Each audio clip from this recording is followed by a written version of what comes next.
ફૂલ ગુલાબી ઠંડીમાં ધાણાનો પાક, જીરાના પાકમાં ખાસ કરીને જ્યારે વાતાવરણમાં વધુ ઠંડી અને બપોરના સમયે ગરમીના લીધે વધ વિકાસના ઘણા બધા ખેતરોમાં પ્રશ્ન જોવા મળતા હોય છે. અને આવા પ્રશ્નોના હલ કરવા માટે ખેડૂતો અલગ અલગ આધુનિક ટેકનોલોજીવાળા પદાર્થો કે જે ઉત્પાદનો છે તે વાપરતા હોય છે.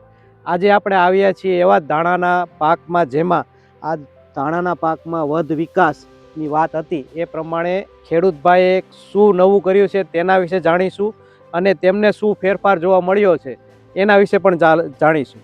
ચાલો જાણીએ. નમસ્કાર. નમસ્કાર. નમસ્કાર. તમારું નામ, ગામ અને તાલુકો જણાવો. મારું નામ દિનેશભાઈ બાબુભાઈ બાબરિયા, ગામ ભંડારિયા, તાલુકો ગારિયાધાર, જિલ્લો ભાવનગર. તમે આ ધાણાનું વાવેતર કેટલો સમય થયો? આમ મારે 1 મહિનો ને 3 દિવસ થયા છે. બરાબર. પણ ધાણા ગ્રોથ નહોતા પકડતા. અચ્છા. અને બહુ નબળા હતા. પછી ખેડૂત બીજ નિગમમાં ભાવેશભાઈ પાસેથી યુનિકાંગો લાવ્યો અને એને વાપર્યો અને 4 દિવસ થયા છે.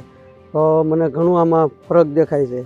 એટલે તમને આમાં શું ફરક દેખાય છે કે જે વધ નહોતી થતી, જે પીળા થઈને પાછા પડી જતા ને, વધ નથી થતી, એ હવે લીલા અને ગ્રોથમાં આવવા મળ્યા છે.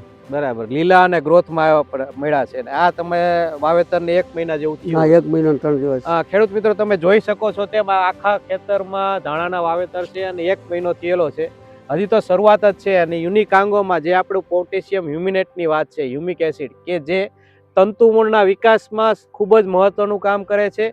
સાથે સાથે જે છોડને પૂરતા પ્રમાણમાં પોષક તત્વો મળી રહે, પાણીની જે જરૂરિયાત છે પણ પાણીને મળી રહે, અને જેથી કરીને વધ વિકાસ સારો થાય. તો આ તમે જોઈ શકો છો તેમ ધાણા હજી શરૂઆતના સ્ટેજમાં છે તો પણ સારા એવા જોવા મળી રહ્યા છે. તો તમે ખેડૂત મિત્રોને શું ભલામણ કરશો કે આ વસ્તુ તમે જે લાવ્યા છો એ વપરાય કે નહીં? આ બેસ્ટ વેરાયટી છે અને વાપરવા જેવું છે.